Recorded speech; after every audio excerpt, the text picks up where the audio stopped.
좀 전에 이제 대표님께서 임대차 3법을 이제 말씀하셨어요. 네. 그래서 이제 임대차 보호법은 주택 임대차 보호법은 약자를 위해서 만들어 놓은 법이니까 네. 강자가 이제 알아야 된다고 생각하는데 그러면 집이 없는 사람도 이 임대차 3법을 알 필요가 있을까요?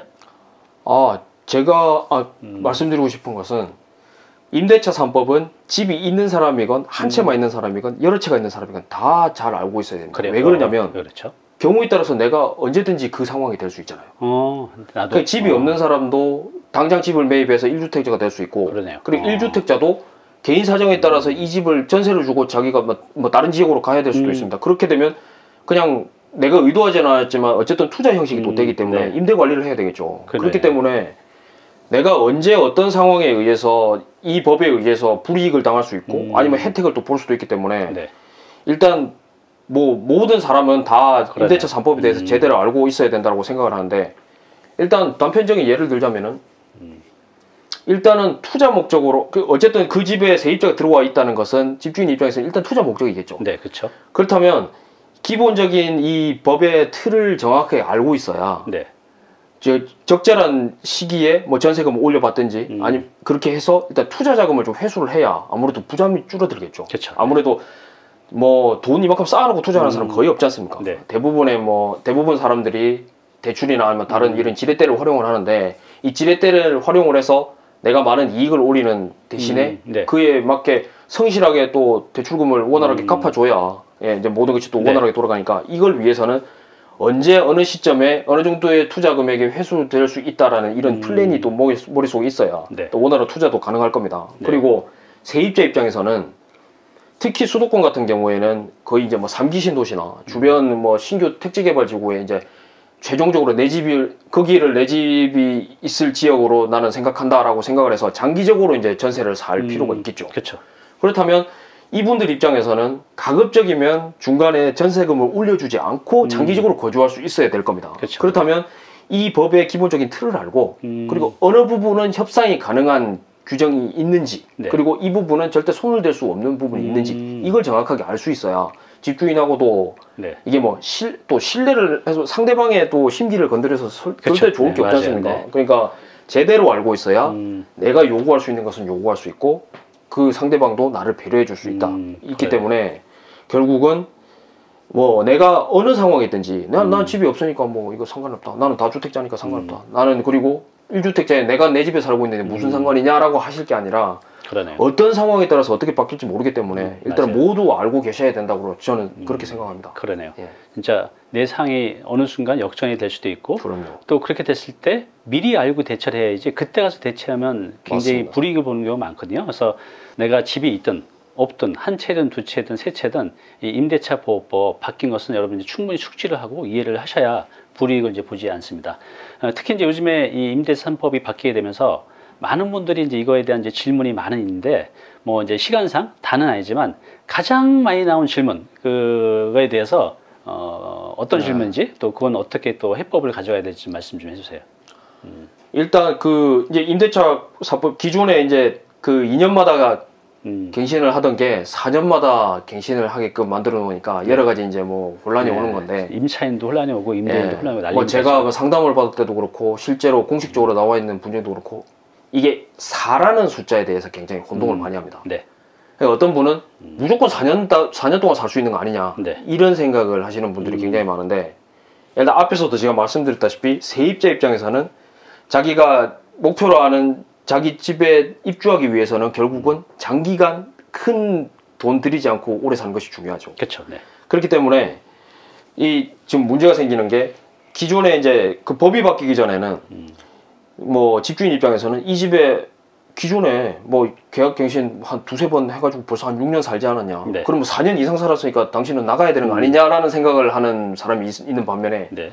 무슨 소리냐, 이제 법이 바뀌어서 한 번에 계약갱신을 할 수 있다고 하더라, 네. 라고 그런 입장에서 서로 막 대치하는 경우가 그쵸. 굉장히 많습니다. 네, 맞아요. 근데 핵심은, 임대차 3법의 핵심은 무조건 4년이 아니라 이전에 얼마가 살았건 상관없이 그 시점부터 2년간에 한 번의 계약갱신을 할 수 있다는 게 핵심입니다. 그렇군요. 그렇다면 임대차 보호법이라는 것이 결국은 약자, 네. 그러니까 더 범위를 좁히면 결국 세입자의 권리를 최대한 보장하기 위해서 있는 법이기 때문에 네. 세입자 입장에서 기존의 틀을 벗어나서 협의할 수 있는 것은 충분히 협의가 가능하다라는 얘기겠죠.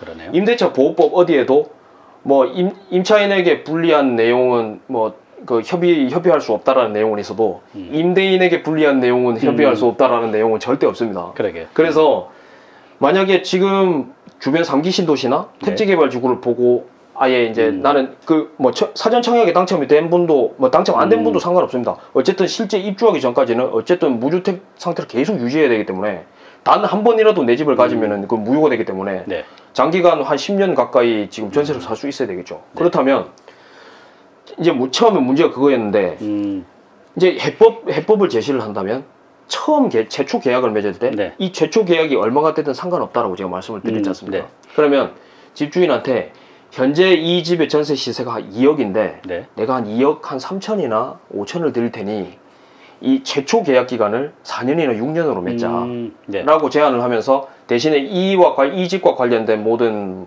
그 중개 수수료는 내가 부담을 하겠다라고 이런 협상 카드를 내밀면 집주인 입장에서도 당장 시세보다 더 많은 전세금을 받을 수 있으니까 일단 투자 금액이 줄어드는 메리트가 굉장히 있겠죠. 그쵸. 그리고 장기 계약이 맺어졌으니까 이 사람과 특별한 트러블만 없다면 결국은 좀 안정적인 임대를 할 수 있을 겁니다. 그런데 만약 이제 그런 상태라면 일단 그 세입자 입장에서는 그런 카드를 내밀면서 좀 큰 리스크 없이 장기적으로 거주할 수 있는 그런 카드를 내밀 수가 있고요. 근데 집주인 입장에서는 좀 생각을 하셔야 되는 게 만약에 이 내가 보유한 집이 이제 전세를 주는 집이 단기간에 전세 가격이 폭등할 가능성이 좀 적은 오피스텔이나 뭐 빌라나 연립주택 아니면 다가구 주택 같은 이런 주택이면 그 세입자의 이런 카드를 내밀었을 때 가급적이면 좀 좋은 마음으로 이렇게 협상에 응하셔도 상관은 없습니다. 근데 아파트 그 중에서도 뭐 나홀로 아파트나 조금 입지가 떨어지는 이런 아파트 말고 진짜 보편적으로 그 시장 흐름에 따라서 가격이 오르고 하는 그런 아파트라면 일단 다른 조건 아무리 세입자가 좋은 조건을 제시를 한다고 하더라도 결국은 새로운 세입자를 받는 것이 훨씬 이득이기 때문에 내가 임대를 놓는 집이 어떤 형태인지를 냉정하게 판단을 해보시고 만약에 후자에 해당이 된다면 임대인 입장에서는 가급적이면 임차인이 아무리 좋은 조건을 제시하더라도 결국은 새로운 임차인을 받는 것이 이익이기 때문에 그때는 신중하게 한 판단을 하셔서 협상에 임하시는 것이 좋다고 좀 말씀드리고 싶네요. 그래요. 지금 이제 임대차 3법 때문에 이제 굉장히 복잡한데 진짜 말씀하신 부분 이 상황마다 좀 다르겠지만 이제 잘 이해하고 이제 전략을 잘 짜셔야 될 것 같아요. 그런데 이제 마지막 이제 질문을 드릴게요. 지금 이 주택 정책이 계속해서 어마어마하게 많이 나왔잖아요. 너무 헷갈려요. 이거 맞습니다. 일선 공무원한테 문의를 해도 그분들도 잘 답변을 못하는 것 같이 허다합니다. 그래서 그러다 보니 개인이 뭔가 이제 내가 다른 선택을 하려고 집을 팔거나 또 집을 살 때 이 판단을 잘못하면 또 세금으로 또 다 나가는 경우도 있거든요. 근데 지금 이제 법이 그러다 보니 이제 똘똘한 한 채로 이제 이동하시려는, 그러니까 이제 상급지로 내가 살던 것보다 더 좋은 데로 이제 이사 가려는 분들이 많은데 이때 상급지로 이사하기엔 좀 전략이 좀 필요할 것 같은데 어떤 전략을 가져야 될지 좀 마지막으로 답변 부탁드릴게요. 그 물론 이제 다양한 경우가 있겠습니다만은 일단 1주택 보유하신 분들이 그 자기 집이 직접 거주하시는 분들 같은 경우에는 상급지로 이동할 때는 아무래도 상급지에 있는 집이 더 많이 오르고 그리고 기존 살고 있는 집보다는 더 비싸겠죠. 그렇기 때문에 이제 전략이 필요한 것인데 1주택자가 지금 자기 집에 거주하는 경우라면 가장 먼저 체크를 하셔야 되는 게 과연 이 양도세 비과세 요건을 충족했느냐를 체크해 보셔야 됩니다. 근데 현행법 기준으로 보면 2017년 8월 2일 이전이거나 이전에 조정지역 이상의 집을 보유하고 있거나 아니면 비규제 지역일 경우에는 그냥 2년 보유만 해도 비과세가 됩니다. 그리고 2017년 8월 2일 이후라면 그때는 조정지역일 경우에는 2년 거주까지 충족을 해야 비과세가 됩니다. 그리고 어느 순간 단지 뭐 명의만 빌려주거나 이랬던 진짜 단 한순간에도 2주택이 된 상태라면 2021년부터는 1주택이 된 그 순간부터 다시 거주 조건을 충족을 하셔야 됩니다. 2년 동안을. 1주택 된 이후에 2년을? 1주택이 된 상태부터. 그러니까 간단히 그럴 수 있겠죠. 요즘은 이제 뭐 세금 문제들 때문에 물론 그러면 안 됩니다. 근데 뭐 명의만 빌려줘서 이렇게 뭐 그냥 친척들이나 이렇게 뭐 주택을 사는 경우 있잖아요. 있죠. 그렇기 때문에 나는 물론 그 집에 대해서 뭐 권리를 행사하거나 이런 건 전혀 없었지만 어쨌든 내 명의로 주택을 소유한 것이 되지 않습니까? 그렇기 때문에 일시적으로나마 2주택이 되기 때문에 그런 경우에는 하나의 집을 매도하고 나서 다시 1주택이 됐을 때 그때부터 다시 보유기간을 충족을 해야 되기 때문에 이런 걸 굉장히 좀 면밀하게 따져보셔서 일단 그 양도세 비과세 요건을 먼저 충족하는 것이 중요하고요. 중요하네요. 만약에 이게 충족이 됐다면 그때부터는 이제 이사갈 집을 먼저 알아봅니다. 네. 근데 지금은 임대차 3법의 영향 때문에 실입주 가능한 집과 세입자가 들어있는 집은 시세 차이가 굉장히 많이 납니다. 그렇죠. 네. 거의 10% 가까이 차이 나는데 뭐 경기도 외곽에 있는 한 3, 4억밖에 안 되는 집 같은 경우에는 뭐 한 3, 4천만 원이지만 네. 서울에 한 15억씩 되면 벌써 1억 5천만 원이 차이잖아요. 그렇죠. 네. 네. 그런데 보통 대부분의 사람들이 생각할 때는 내가 직접 그 집에 들어가서 살 거니까 실입주 가능한 매물을 알아보십니다. 그렇죠. 네. 근데 반대로 실입주할 집을 알아보실 게 아니라 세입자가 들어있는 집을 매수를 하셔야 됩니다. 왜 그렇죠? 왜 그러냐면 네. 일단 조정지역 이상은 이제 만약에 내가 1주택 그 비과세 요건을 양도세 비과세 요건을 충족하고 나서 새로운 집을 매입하게 되면 그때부터 일시적 1가구 2주택 조건에 들어가죠. 네, 네. 근데 조정 대상 지역에서는 1년간의 유예 기간을 줍니다. 현행법은. 그렇군요. 근데 예외적으로 세입자가 들어있는 집 같은 경우에는 이 임대차 존속 기간이 종료될 때까지 그 일시적 1가구 2주택 혜택을 줍니다. 그렇군요. 근데 이제 맥시멈이 이제 2년이겠죠. 그리고 설령 그 여기 살고 있는 세입자가 계약갱신 청구권이 있다고 하더라도 네. 집주인의 실거주 요건이 우선합니다. 그쵸, 그래서 네. 내가 실거주 하겠다는 의사를 뭐 설령 뒤에 나는 그냥 계약갱신을 청구하겠다라고 세입자가 먼저 입장을 밝혔다고 하더라도 네. 내가 실거주 하겠다는 걸 뒤에 밝히면 그게 우선을 하게 됩니다. 그러니까 그 부득이하게 이제 세입자를 내보내고 내가 입주를 할 수가 있겠죠. 그렇군요. 그래서 1년이 아니라 2년의 기간이 생기기 때문에 요즘 같은 폭등장 같은 경우에는 당연한 소리고 네. 만약에 본인이 냉정하게 판단을 해보셨을 때 지금 살고 있는 집이 앞으로도 더 상승할 여력이 있다라고 하신다면 지금 그 새로 이사갈 집을 이미 내가 이 시점에 샀기 때문에 네. 앞으로 더 오르는 것은 의미가 없죠. 그렇죠. 왜냐하면 시세가 고정이 됐습니다. 그때부터. 네. 그리고 유예기간을 최대한 늘리면 늘릴수록 결국 내 집에 오르는 시세를 최대한 챙길 수가 있겠죠. 그렇죠. 네. 그렇게 되기 때문에 새로 이사갈 집에 필요한 자금이 점점 줄어드는 효과도 있고요. 그러네요. 그리고 이 집 아까도 말씀드렸다시피 새로 이사갈 집은 앞으로 더 오르든 말든 전혀 문제가 되지 않습니다. 그쵸? 오히려 내 이익이죠, 그거는. 그렇죠. 네. 그렇기 때문에 이 2년이면 요즘 같은 시장에서는 굉장히 시세가 많이 올라갈 수 있습니다. 그쵸? 그래서 이 뭐 어느 정도의 차이가 있는지 어느 상급지를 선택하는지는 모르겠지만 물론 뭐 경기도 외곽 지역에 있다가 갑자기 강남으로 오면은 뭐 그 차이가 굉장히 크겠지만 네. 보통 그러진 않잖아요. 네. 그냥 나보다 조금 한 단계 정도 괜찮은 지역 뭐 이런 식으로 가는데 그렇게 되면 충분히 나한테 필요한 자금도 줄일 수 있고 예 그리고 현실적인 문제를 상당 부분 상쇄할 수 있다는 것이죠. 그렇군요. 그래서 여기서 이 전략에서의 핵심은 네.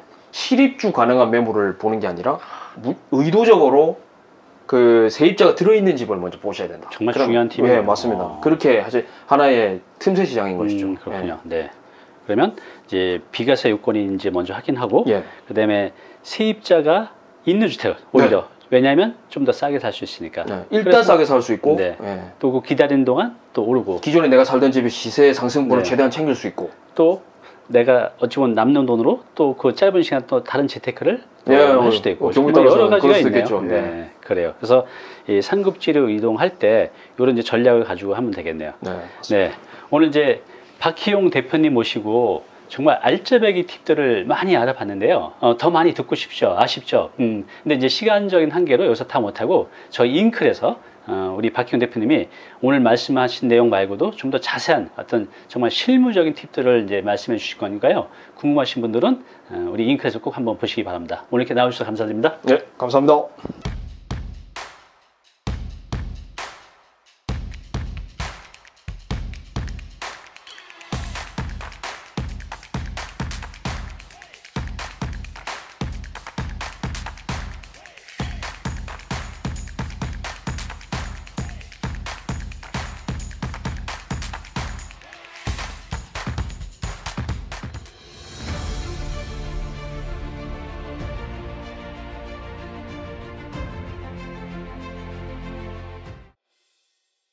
네, 오늘 정보 도움이 좀 되셨나요? 앞으로 이런 정보 계속 받아보실 분은요, 여기 구독 부탁드리고요.